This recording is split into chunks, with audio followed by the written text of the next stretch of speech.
bien, bonjour à vous trois. Merci d'être avec nous. On voit une table ronde très mixte, hommes-femmes, ça fait plaisir. Non, Merci. En tout cas, Serge, je me permets de démarrer avec toi parce que quand on a préparé cette table ronde, tu nous as quand même parlé d'un projet assez incroyable que vous avez mis en place chez Superba. Superba, une PME de 35 millions, d'une centaine de collaborateurs, dans un groupe d'un peu plus de 4000 personnes qui fabriquent des machines textiles. Vous êtes notamment le leader mondial dans la thermofixation de fibres et de moquettes.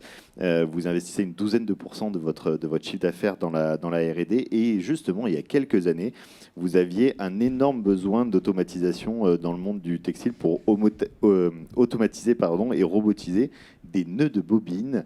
Expliquez-nous un petit peu et explique-nous un petit peu ce projet dans lequel je crois qu'on a quelques vidéos. Oui, tout à fait. Bon, avant de lancer la vidéo... Je ne sais pas si le micro est allumé. Je viens de l'éteindre. Ok. Donc, avant d'aller dans la genèse du projet KR1, quelques mots d'introduction. Ça fait quelques années que dans des pays très développés comme les États-Unis ou les pays d'Europe, nos clients n'avaient plus de projets d'augmentation de capacité. Donc n'avaient plus besoin de nos machines traditionnelles, mais avaient des gros projets d'automatisation et de robotisation de leurs usines afin d'améliorer leur productivité. On n'avait rien à leur proposer et donc on passait à côté de ces projets-là. Et donc on a eu l'idée. Donc ce qu'il faut savoir, c'est que sur nos machines sont servies par 2 opérateurs et je vais vous montrer le travail qui est fait par un des opérateurs à peu près 35% de son temps. Donc il saisit une bobine à l'arrière d'un bobinoir, fait un nœud, souvent met une étiquette, puis paletise. D'accord ? Ça, c'est ce qu'ils font habituellement pour l'ensemble des clients dans le monde, font ces opérations-là. La R&D est venue me voir parce que forcément, je me plaignais, il faut qu'on ait des solutions d'automatisation, il faut qu'on ait des produits, de la valeur ajoutée dans ce domaine. On passe à côté d'un potentiel de croissance énorme. Et donc, ils m'ont dit, écoute, ce nœud-là, on sait le faire de façon automatique. D'accord. Et donc, la naissance du proto, image d'archive, d'accord, c'est le premier proto, d'accord. On ne parle pas encore d'automatisation, mais avec un crochet, on parvient à faire l'exact nœud que fait l'opérateur. Il est extrêmement important que ça soit exactement le même nœud. Donc, vous voyez, ça, c'est ce qu'on m'a montré à l'époque.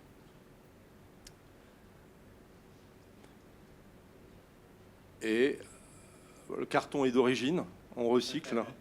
Donc, voilà, le nœud est réalisé. Donc, deuxième étape, proto, on a automatisé quelques mouvements.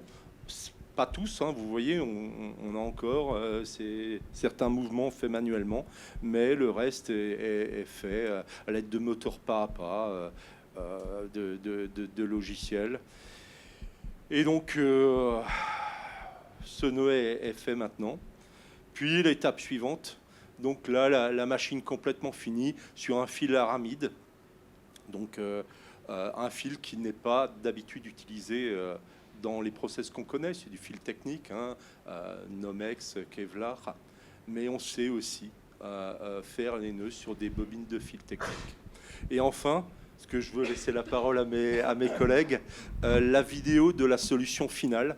Donc aujourd'hui, on équipe les clients d'une solution complète, d'une cellule robotisée complète qui allie à la fois nos modules de nouage, d'accord, donc avec un robot qui vient manipuler la bobine, le mettre sur le module de nouage. Le nœud est fait automatiquement. Le fil est coupé. La bobine est reprise, étiquetée. Et enfin, palettisée. La plus belle opportunité et la plus grande difficulté de ce projet, avant de laisser la parole à Stéphane pour qu'il nous parle lui aussi un peu de Norcan et Sherpa. On est des mécaniciens fabriquent de la mécanique, on va dire, traditionnelle. Nos lignes font 50 mètres de long. Donc là, on est dans la micromécanique, de la robotique, de l'électronique. Et tout ça, on a dû l'apprendre en temps record. Donc on a formé des personnes à l'utilisation des robots, à l'utilisation des moteurs PAP, à développer les solutions qui sont nécessaires. Tout ça en un temps record. Le prototype manuel que vous avez vu m'a été montré en 2022. On a développé ça pour montrer ça à une foire en 2023 et on a installé en 2023 le pilote aux États-Unis. Et aujourd'hui, ce pilote fonctionne depuis plus d'un an et on a équipé, enfin on va équiper à partir de 2025 3 de nos clients, 4 usines et on est en train de négocier en ce moment-là 21 cellules robotiques comme vous l'avez vu. D'accord. Et à côté de ça, ce qui est intéressant, bon, je vais vous laisser la parole. D'accord. Ce qui est intéressant, c'est que ça nous ouvre aussi d'autres marchés. C'est-à-dire que nous, on est dans le tapis et la moquette. Ça nous ouvre d'autres marchés du textile. À partir du moment où les gens ont besoin de faire des nœuds, on a la seule solution qui fonctionne pour faire le nœud de façon automatique. D'accord. Donc voilà. Merci, ça s'applaudit quand même, bravo et bravo pour cette innovation, Serge, au sein de Superba. Stéphane, de ton côté, tu es le CEO de Norcan et il y a plusieurs années, toi aussi, tu as particulièrement cherché à innover en créant même carrément une nouvelle entreprise vraiment dans la tech, dans la robotisation, avec tous les codes un peu de la Startup Nation, le projet Sherpa. Est-ce que déjà tu peux nous parler un petit peu de Norcan, qu'est-ce que fait Norcan et comment le projet Sherpa est né au sein de votre business et de la robotisation de l'industrie? Oui, donc bonjour à toutes et à tous. Alors Norcan, c'est une PME qui existe depuis 1987, qui fait de l'équipement industriel sur mesure à partir de profils aluminium. D'ailleurs, on en a vu dans la vidéo, là, les boîtes qui font des machines spéciales comme ça sont nos clients. Hein. Le Carter qu'on a vu en aluminium, c'est une de nos branches d'application que nous faisons avec Norcan. Donc Norcan, en fait, fait de l'équipement industriel sur mesure, comme je le disais, à partir de profils aluminium. On fait des carters de machines-outils, on fait des postes de travail, on fait des chariots sur mesure, on fait des convoyeurs, on a plusieurs gammes de convoyeurs. Et quand on mélange tout ça, on est capable de faire des lignes plus ou moins robotisées, plus ou moins automatisées. Et effectivement, c'est une société donc, que j'ai rachetée en 2014, il y a 10 ans maintenant, et qui se devait, enfin qui était assez traditionnelle finalement. C'était une PME industrielle, mais quand même traditionnelle. Pas vraiment d'innovation, même si mes gens me disaient tous, nous on fait que du sur-mesure, donc on innove toute la journée. Mais en fait, il n'y avait pas un seul technicien qui travaillait sur autre chose que des commandes clients. Il n'y avait vraiment pas d'innovation et il fallait absolument que... Enfin, on savait qu'il fallait innover, mettre un pied franc et massif dans l'innovation. Donc on a beaucoup réfléchi pendant quasiment un an quelles sont les branches dans lesquelles on pourrait faire quelque chose. Et à la fin de nos réflexions, en fait, il restait 2 projets importants. On en a choisi un parmi les 2. Et un parmi les 2, c'est de mettre un pied franc et massif dans la robotique mobile. Et comment c'est venu ça, en fait? C'est tout simplement parce qu'on livrait tous les ans des milliers de chariots sur mesure à des usines d'une part et puis aussi à des opérateurs du e-commerce d'autre part. C'est des chariots qui étaient utilisés soit pour emmener des kits manuellement, on va dire, dans les lignes de montage, depuis la zone où on prépare ces kits, donc avec des gens qui poussent ou qui tirent le chariot. Et chez les opérateurs du e-commerce, c'est pareil, c'est pour faire la préparation de commande. Une fois que la commande est préparée, il faut emmener ce chariot vers la zone où c'est emballé, enfin, etc., etc. Donc le projet est venu comme ça. On en avait marre de voir ces camions qui sortaient de notre usine tous les jours avec des dizaines et des dizaines de chariots qui seraient du coup tirés ou poussés par des gens avec leurs mains. Donc on a voulu d'abord libérer les mains de tous ces préparateurs de commandes. Et donc on a commencé par faire en fait un chariot suiveur. On a commencé par faire un chariot suiveur. Donc au lieu de pousser ou tirer le chariot, la personne est là devant le chariot, appuie sur un bouton. On reconnaît avec des scanners en fait le profil de leurs jambes. on leur met une laisse en fait virtuelle à ses jambes, et le chariot en fait suit ses jambes qui bougent. C'est comme ça qu'on a commencé, et de fil en aiguille, le chariot est devenu complètement autonome. On y a mis ce qu'on appelle des features dessus, donc je dirais comment on traduit ça en français, des features, des fonctions, voilà, des fonctions dessus, et c'est devenu de fil en aiguille de la robotique mobile. Et on a ensuite, donc on a fait ça d'abord dans Orcan. C'est devenu tellement une activité importante qu'on en a fait une société à part qui s'appelle Sherpa Mobile Robotics, et qui est aujourd'hui devenue vraiment une boîte qui est dans le top 3 européen de la robotique mobile. C'est pas moi qui le dis, on a été classé par des organismes indépendants là-dessus. Et aujourd'hui, on est capable donc, avec ce qu'on fait dans cette société, on est capable donc de déplacer des pièces, des bacs, des piles de bacs, des palettes, des racks, en fait tout ce qu'on trouve dans une usine, de le déplacer de manière complètement automatisée et de transférer des pièces, des bacs, des palettes de manière complètement automatisée de n'importe quel point A à n'importe quel point B. Donc c'est comme ça que c'est né. Aujourd'hui, Sherpa, c'est combien de personnes, combien d'emplois vous avez créé coup, grâce à Sherpa? On est 35 chez Sherpa et on va faire 4,5 millions d'euros de chiffre d'affaires cette année. Donc 50% de plus que l'année dernière. Et l'an prochain, ce qu'on vise, c'est d'atteindre les 10 millions d'euros de chiffre d'affaires. Mais en fait, en se rassemblant, on ne va pas le faire tout seul, on va se rassembler parce que la branche de robotique mobile est en train de se rassembler et de se consolider. Donc voilà, c'est ça cette activité. Et j'ai oublié de dire, Norcan, par ailleurs, c'est 25 millions d'euros de chiffre d'affaires et on est 120 chez Norcan. Merci, ça peut s'applaudir aussi. Et bravo Stéphane pour l'impulsion de ce projet. Guillaume, avec Visiative et en tant que parrain de cette table ronde, dans tous ces projets de transformation que mènent aujourd'hui les industriels et pour lequel Visiative est très régulièrement à côté, on se heurte quand même très souvent et très rapidement à des défis digitaux importants, celui de la data, de la capitalisation de la data, du stockage, notamment dans le cloud, de sa sécurité, pour que tout ça doit nous permettre de capitaliser le savoir-faire interne, ce que vous aimez appeler un peu le passeport digital chez Visiative. Est-ce que tu peux nous dire un petit peu en 2 mots déjà ce que fait Visiative pour celles et ceux qui ne connaîtraient pas le groupe Visiative, et nous expliquer un peu pour toi l'enjeu pour les PME et les ETI de créer ce passeport digital?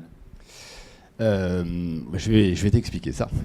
Déjà, j'ai une chance incroyable, c'est que je rencontre des dirigeants comme Stéphane et Serge tous les jours, qui ont une passion débordante, une envie d'innover. Et du coup, moi, c'est mon moteur à moi, c'est de mettre en perspective l'innovation des industriels en région, en dynamique avec le digital. Et le métier de Visiative, c'est d'accompagner les transformations digitales des PME et des ETI françaises pour devenir un partenaire de recommandation. Pour une première raison, c'est qu'on l'a vu depuis tout à l'heure, on parle de beaucoup de technologies qui en fait sont assez barbares. Nous on parle de PIM, de DAM, on a des acronymes qui partent dans tous les sens, plus personne ne comprend rien et on a une espèce de maquis de solutions qui devient illisible. Le métier de Visiative, c'est d'anticiper ça et d'aider les dirigeants à écrire leur feuille de route digitale au service de leur stratégie d'entreprise. Ça, c'est le premier point. Le deuxième, et ça c'est mon métier, je suis le Tinder du numérique. Mon métier à moi, c'est de prendre un match entre ce qui se passe sur le marché et le besoin d'un dirigeant. Je fais un pas de côté, il y a maintenant quelques années, si tu me permets, et c'est grâce à Entreprise du Futur d'ailleurs, on est à un congrès à Lyon, il y a trop de personnes, on n'arrive plus à se garer dans le parking à la tête d'or. Et Stéphane, il me dit, mais t'es Entreprise du Futur? Je fais, bien sûr que j'y suis. Et il me dit, putain, je cherche un gars, et c'est un génie de la robotique, il faut que tu me le présentes. Bah, je lui dis, bouge pas, il est là. Mise en relation, et à la fin, il a fait son histoire d'entrepreneur, et c'est ce qui a permis, entre autres, de donner l'initiative à Sherpa. Tout à fait, parce que tu as dit avant, c'est le parrain de ce genre de choses. Effectivement, là, de ce point de vue-là, il m'a vraiment aidé parce qu'il m'a mis le jour même, d'ailleurs, ça s'est vraiment fait le jour même, on ne l'a pas trouvé tout de suite, mais le jour même, il était effectivement dans la salle, mais il y avait un tel monde. Coup de bol. C'était vraiment c'est grâce à toi, et ça m'a sorti une énorme épine du pied, parce que j'étais un peu dans la merde à ce moment-là, et il m'a sorti une énorme épine du pied. Il y a eu toute une aventure après, voilà, il y a vraiment contribué, on peut le dire, franchement, merci. Et notre motto à nous, c'est sharing is growing. C'est qu'on est persuadé que plus on va partager, plus on va créer de l'interaction, plus on va créer de la valeur. Et c'est entre autres comme ça qu'on a co-créé Entreprise du futur. Et le dernier pilier, c'est le passeport digital. C'est ce qui va arriver dans nos entreprises avec des contraintes réglementaires qui vont nous permettre en fait d'assurer toute la traçabilité, mais toute la vie d'un produit que l'on conçoit et de pouvoir retracer à tout moment sa capacité d'éco-conception, comment on l'a conçu, par qui, la recyclabilité, les impacts environnementaux. Donc c'est quelque chose qui va arriver, la façon dont on a de le produire, qu'on a de le réutiliser, la façon qu'on a d'exercer le SAV. Et ça va arriver dans une entreprise dès 2026. Il va falloir le prévoir, il va falloir s'organiser. Donc évidemment, le digital va rentrer au cœur de ces préoccupations pour les concepteurs industriels qui fabriquent du produit. Et notre rôle aussi, c'est d'éveiller ce sujet-là et de faire en sorte que le digital soit une aide pour le quotidien et pas une contrainte. Alors évidemment, on a beaucoup de contraintes, nous, dirigeants, avec la CSRD qui va arriver aussi, qui va nous imposer tout un tas de sujets. Donc le digital doit servir ses intérêts stratégiques et c'est le métier de Visiative, c'est de faire en sorte qu'on puisse écrire des feuilles de route et qui servent les intérêts des entreprises au service des métiers. Merci Guillaume. Effectivement, dans ce digital, il y a la grosse vague aussi de l'IA qui est en train d'arriver, qui chamboule beaucoup de choses, mais qui est en fait en lien avec tout ce que tu as évoqué, des enjeux de data, de cloud, de cyber, de passeport, de traçabilité, de suivi. Serge, du côté de Superba et dans la continuité de ce qu'évoquait Guillaume, tu nous disais que de plus en plus, tu réfléchissais au sein de Superba à intégrer l'IA, particulièrement au service de la capitalisation du savoir-faire de votre entreprise, parce que c'est un vrai sujet qui est important pour vous. En quoi aujourd'hui et comment l'IA, pour toi, va consister et va offrir des opportunités à faire face à ce défi de la capitalisation des savoir-faire de Superba? Quelle idée t'as en tête encore? Sur ce domaine particulier, je vais raconter rapidement une histoire pour vous donner un contexte. Il y a un an, j'ai une démission. Une personne qu'on avait formée pendant un an pour répondre à nos clients, d'accord, avec un an de formation avec la personne qui partait à la retraite, a tenu le poste à peu près 6 mois et démissionne. Je me suis retrouvé face à un vrai dilemme. On est 110, j'avais pas de doublon sur le poste. Comment faire? Donc bon, trouver un remplaçant. C'est à ça que servent les contacts, on a réussi, mais en même temps je me suis dit il ne faut plus que ça arrive, parce que en me projetant face à cette problématique, trouver un jeune ingénieur sortant de l'école qui avait ses connaissances académiques, je veux dire, il faudra des années, et quand il sera formé, il partira. D'accord ? Donc l'idée est venue, qu'est-ce que j'ai en main? J'ai à peu près 15 ans d'email entre la personne qui a pris ses retraites et nos clients. Et il a couvert probablement 100% des problèmes après-vente qu'on a pu avoir.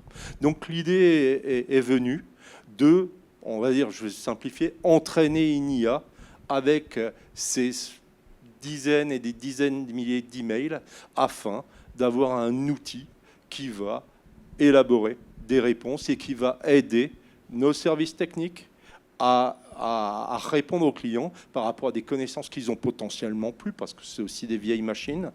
Mais également, l'idée, ça sera de donner un support technique à des techniciens qu'on a au travers le monde, même des techniciens étrangers qui travaillent pour des filiales du groupe. Et enfin, en troisième partie, de développer un produit qui sera disponible sur un portail et directement accessible à nos clients. Ça, c'est le projet, donc l'IA, qu'on entraîne avec des données techniques. Alors, par rapport à ce que j'entends d'habitude, c'est aussi une façon, si vous voulez, de répondre à la problématique qu'on aura tous, de ne pas réussir à recruter les personnes qu'on souhaite. Et donc, l'IA peut remplacer quelque part des profils qu'on ne trouve plus. Ce projet, il est déjà lancé, il est déjà opérationnel? On a un POC, on travaille dessus. D'accord. On a un expert du CETIM qui nous aide à lever un verrou technologique, mais j'ai une équipe de 4 personnes aujourd'hui qui travaillent sur le projet. C'est prometteur et c'est en cours. En tout cas, ce qui est hyper intéressant aussi dans ton témoignage, c'est cette réflexion et dès le démarrage que tu as à se dire je vais résoudre une problématique interne, je vais ensuite, avec cette résolution, augmenter ma performance interne et du coup, je vais même en profiter pour en créer un nouveau service et donc un modèle économique ou une valeur supplémentaire que je vais demain pouvoir commercialiser auprès de mes clients. Super. Tout à fait.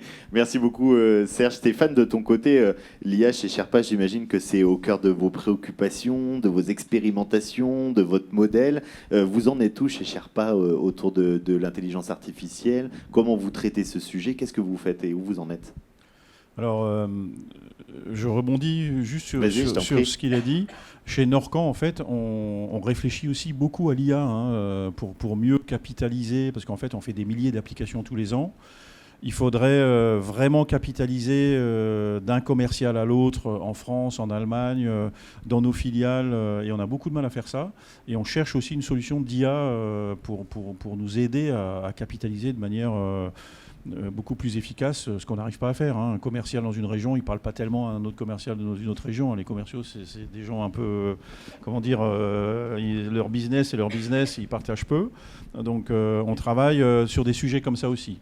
Et dans les robots, on travaille également l'IA. Alors, l'IA qu'on définit dans nos robots, c'est clairement des algorithmes qui permettent en fait de réagir à des situations qui ne sont pas prévisibles.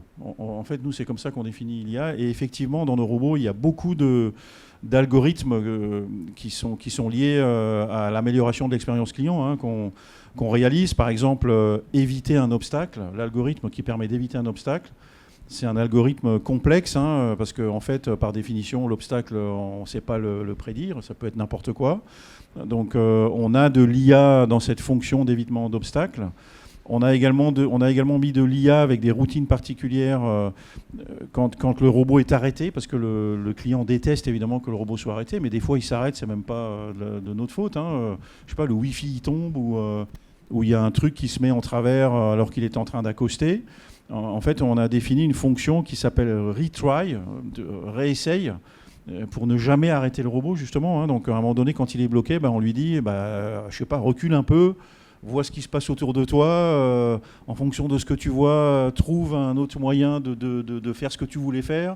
Voilà, en fait, on met de l'IA partout, surtout pour améliorer l'expérience client, parce que c'est pour ça qu'on le fait. Et ça consiste en fait à effectivement définir des algorithmes pour le faire de la meilleure manière possible, le plus vite possible. Il y a aussi une question de vitesse chez nous, parce que on vend des performances. Le robot doit, je sais pas, bouger 200 palettes par heure ou des choses comme ça. Donc la vitesse est toujours très important. On peut pas. Il y a de la vitesse partout, non seulement dans le robot qui lui doit aller vite, mais aussi dans l'algorithme. L'algorithme doit calculer très vite. Donc il faut de la puissance de calcul. Voilà, c'est tout ça l'IA pour nous. Robotique mobile, et il y en a effectivement de plus en plus partout. Merci Stéphane et Serge pour ça. Avec Guillaume, quand on préparait cette table ronde, on se disait en fait toute cette intelligence aussi qui arrive va créer quand même un peu une boulimie digitale, une boulimie digitale et de l'intégration de l'IA. Il y a des vrais sujets de consommation IT au milieu de tout ça. Guillaume, tu nous partageais alors un nouvel acronyme que je ne connaissais pas qui est le FinOps. De ce que j'en ai compris, c'est la capacité d'ingénierie de la consommation responsable. C'est ce que j'ai noté. Est-ce que tu peux nous partager un peu c'est quoi ce FinOps qu'on ne connaissait pas et que peut-être tout le monde ne connaît pas, et ce défi qu'on va avoir de cette boulimie de l'IA et de la consommation qu'on va engendrer derrière? Alors la meilleure image pour expliquer le FinOps, c'est... moi j'ai un petit garçon de 5 ans et je me bats tous les jours pour qu'il éteigne la lumière dans sa chambre. Parce que le compteur il tourne. Et donc quand je pars à l'amener à l'école, parce que je suis toujours à la bourre, je dis dépêche-toi, on y va. Et il oublie d'éteindre la lumière. Le FinOps c'est ça. C'est la capacité en fait d'éteindre la lumière sur la consommation du digital. On va consommer de plus en plus de digital, d'une manière exponentielle. Et ça, il faut que ça soit responsable, c'est-à-dire qu'il faut consommer intelligemment le digital. Et puis on a un copain qui s'appelle Microsoft qui nous aide bien à consommer facilement le digital. Donc nos équipes, elles vont ouvrir toutes les apps de Teams et puis elles vont consommer du copilote et puis on va l'interroger. Mais en fait, ça interroge des données dans Azure et donc forcément on va consommer. Et à la fin, on maîtrise plus sa facture digitale et on reçoit les factures de Microsoft qui sont exponentielles. Le FinOps, c'est la capacité à reprendre la main sur la consommation digitale qui va être hébergée dans le cloud. Stéphane en parlait, on va avoir des puissances de calcul dans le cloud, mais qui vont nécessiter de la consommation différente. FinOps, c'est la capacité de prendre intelligemment la consommation et de la réorienter avec des stratégies qui sont extrêmement simples. Et on va concevoir des applications, sécurisation by design. On va, dès la phase de code, on va réfléchir à comment on va consommer du code dans le cloud, etc. Donc le FinOps va devenir un élément extrêmement important pour consommer et pour rendre intelligent la façon de consommer le digital dans nos entreprises. Donc évidemment qu'il faut le faire de manière raisonnée. Là, on est un petit peu dans l'effervescence avec ChatGPT, avec plein de technos qui arrivent. Ok, c'est cool. Par contre, il va falloir remettre la main là-dessus pour que derrière, on puisse consommer les coûts et faire en sorte que le digital soit pas un puits sans fond. Merci à vous trois. On arrive peu à peu au terme de cette table ronde. Ce que j'aimerais, c'est que vous puissiez nous partager un peu votre prochain défi. On aime bien toujours savoir c'est quoi le coup d'après. Serge, Stéphane et Guillaume, quand on parle d'intelligence artificielle, quand on parle de robotisation, d'industrie du futur, c'est quoi le prochain coup, celui sur lequel vous voulez être et votre prochain rêve, votre prochaine ambition? Serge. On s'est mis 2 défis. Premier, c'est continuer dans la robotique et présenter très, très bientôt, début d'année prochaine, un nouveau produit à destination de nos clients pour apporter une aide à l'autre opérateur, au deuxième opérateur de nos lignes. Et l'autre, c'est de rajouter des fonctions de contrôle qualité avec l'aide de l'IA pour savoir différencier les bonnes bobines des mauvaises bobines. D'accord ? Et donc ça, c'est aussi déjà en cours, mais on va mettre en place le premier prototype en février sur site. Merci. Stéphane, ton prochain défi? Moi, mon prochain défi, c'est vraiment Sherpa. On est dans une phase où on est en train de consolider la branche de robotique mobile en Europe. Et donc on est sur un défi d'alliance capitalistique entre 2 boîtes différentes, et je suis dessus en ce moment tous les jours. Et en fait, le but aussi de faire ça, c'est de faire que notre proposition de valeur soit la meilleure du marché. Et c'est très important toujours d'avoir ce qu'on appelle des USP, donc des Unique Selling Products.